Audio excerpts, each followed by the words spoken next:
बाबा शिव को याद करें और सदा आनंदित रहें।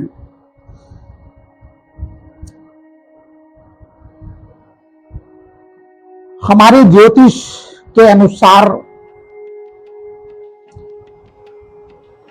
तमाम सारी ऐसी अव्यवस्था हम लोग अपने अल्पमत के कारण कर लेते हैं, अज्ञानता के कारण कर लेते हैं, या तमाम लोगों को देखते देखते कर लेते हैं।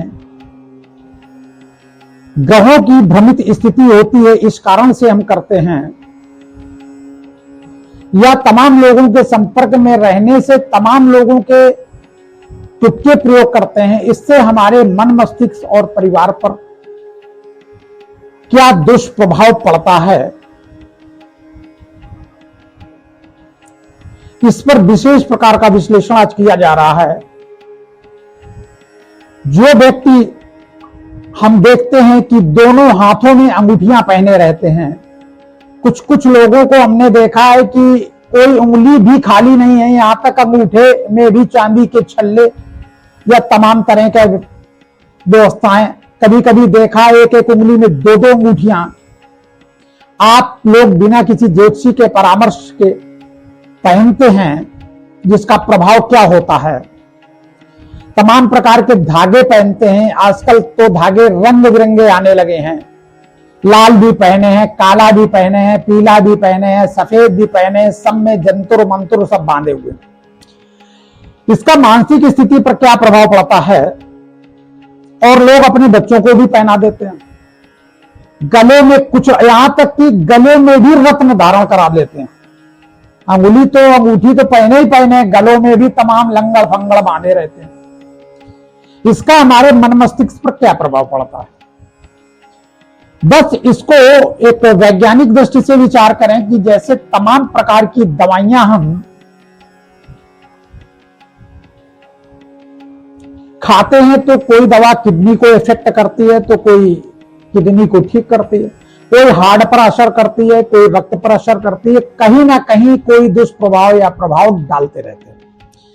अब हम तमाम सारी दवाइयां परमानेंट खाते रहेंगे और कई कई वर्षों तक खाते रहेंगे, भिन्न भिन्न प्रकार की दवाइयां बदलते रहेंगे, तो शरीर की दुर्गति तो निश्चित है ना।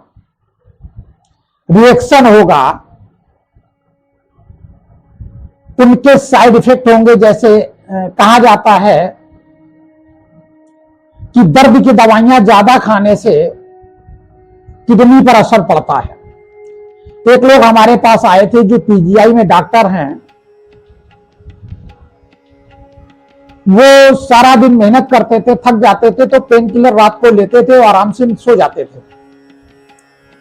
और इसके बाद उनका करीब 40 वर्ष की आयु होगी, दोनों किडनी फेल हो गई। फिर इन्होंने पीजीआई छोड़कर विदेश चले गए और परिवार वालों से रिश्ता खत्म कर दिया।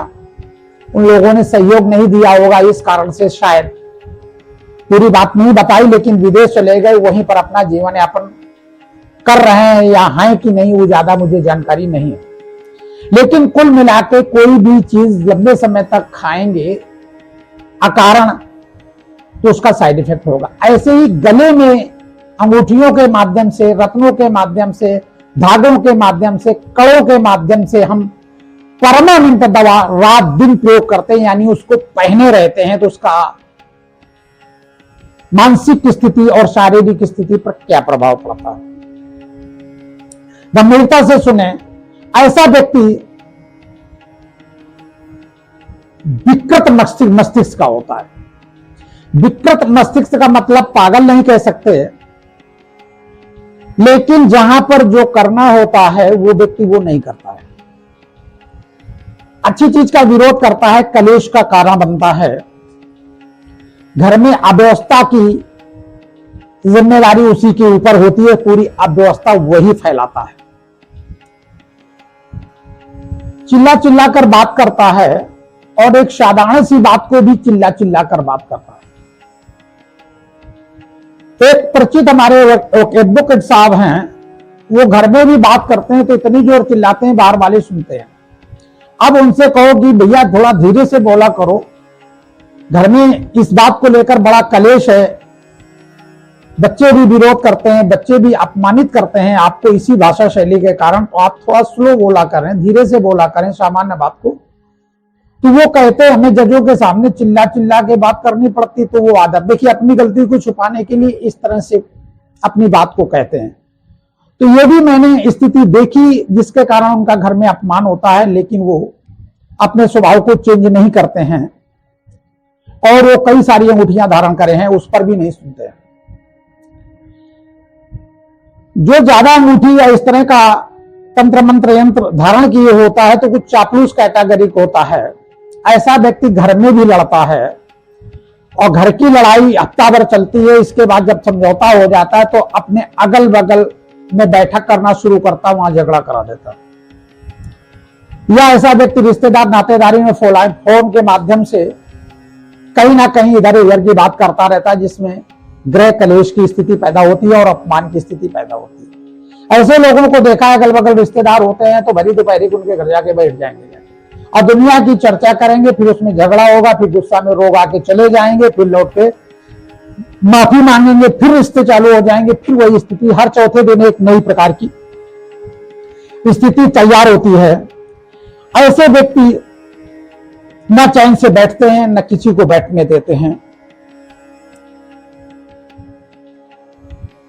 घर में अगर पत्नी के पीछे पड़ जाएं या पति के पीछे पड़ गए तो पड़ गए, बच्चों के पीछे पड़ गए तो पड़ गए, बिटिया के पीछे पड़ गए तो पड़ गए, रिश्ते नातेदारों के पीछे पड़ गए तो पड़ गए। जब तक कस के बेइज्जती या अपमान नहीं होगा वो लोग ऐसे मानते नहीं। ऐसे व्यक्ति सुबह के टाइम घर पर रहते हैं और दोपहर के टाइम जब लू चलती है तब वो पार्क में बैठते हैं। अब उनसे बात करो कि लू चलती है, दोपहर का टाइम है, आप घर में बैठा करें, एसी है, कूलर है, सब कुछ है, सुकून से रहा करें।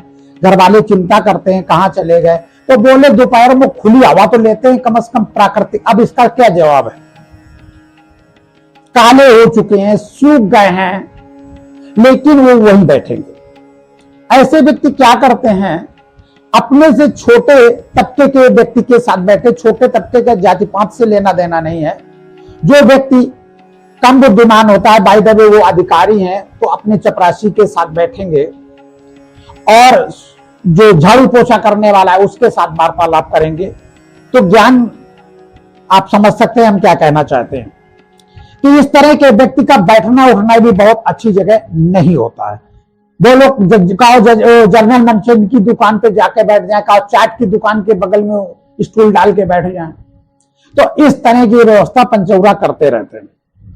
ऐसे व्यक्ति कपटी स्वभाव के होते हैं और गलती करते हैं और गलती करते हुए हंसते भी हैं। ऐसे व्यक्ति में ज्यादातर हमने देखा है कि जो बात कहो उसको नहीं मानेंगे, चाहे बिल्कुल सही हो, चाहे जितनी समझ में आ जाए। नहीं मानेंगे तो नहीं मानेंगे, भोग जाएंगे, तब माने या ना माने बात अलग है, लेकिन वो नहीं मानेंगे। वो अपनी जिद पकड़े रखते हैं, किसी भी बड़े व्यक्ति की, अनुभवी व्यक्ति की बात को स्वीकार नहीं करते।